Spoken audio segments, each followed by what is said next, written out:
Hello, Bitcoin is currently in a very complex structure right now, so I am looking into a couple of different scenarios. So the only bullish scenario that we have is this one. So 1, 2, 3, 4, 5 in a wave 1, then a very large wave 2, 3, 4, 5, and so on, looking for higher prices. The other possibility is counting this as an A, W, X, A, B, C, Y, C, and then moving down, taking out this low, a sideways complex structure.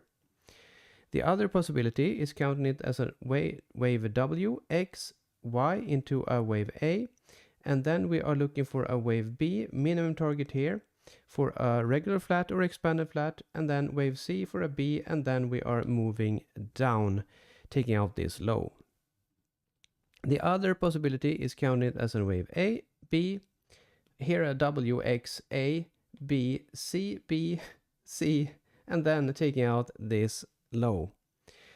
And the only structure now which is complete here is this. So a zigzag, wave X, and then we have an expanded flat in a wave Y. Now we're looking for 1, 2, 1, 2, 3, 4, 3, 4, 4, 5, and so on, looking for lower prices.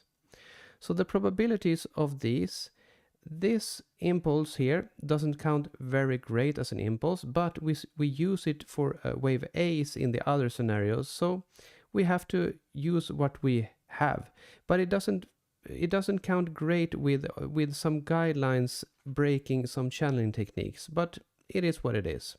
So if we just assume that this is perfectly viable, it's not breaking any rules or anything, it's just a couple of guidelines. But then you can see wave 2 here, the distance with your own eyes, that wave 2 is very long. So if I use the fib time, you can see that we are approaching 5 fib time, which is very uncommon for a wave 2. So that lowers the probability for an impulse, which in turn makes it so that this has a higher probability of being a wave A and this is a wave B, because wave B's have a tendency to be longer than wave 2's if we are moving past 5 fib time, that kind of thing. And the invalidation for this scenario is taking out this low.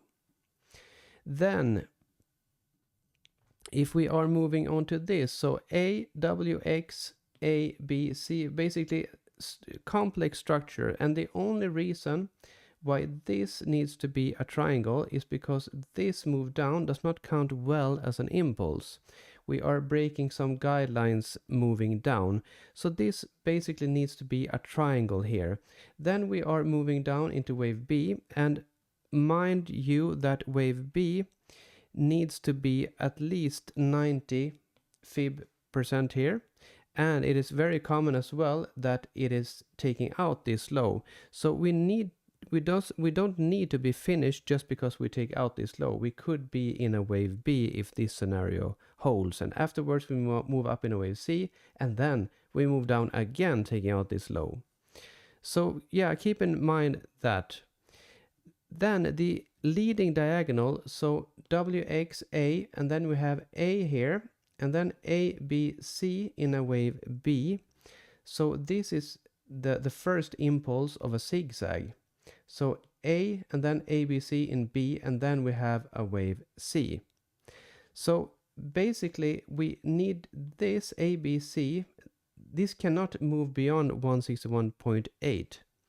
And the minimum target for a wave B in a flat here is here. So if we were to move down there, this cannot be an expanded flat like that, because then we are taking out this B wave when we are approaching this B wave, if it makes sense. So this then needs to be something else. But if this is breaking this line, it's no longer valid as an expanded flat like that. So then we need to reconsider this count.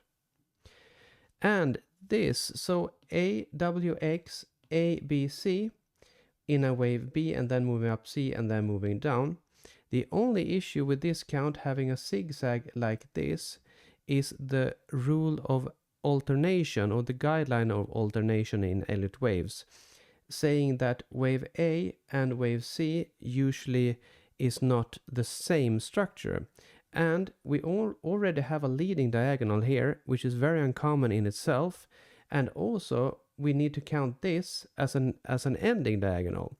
And it's very, very uncommon to have both a diagonal in wave A and a diagonal in wave C in a zigzag.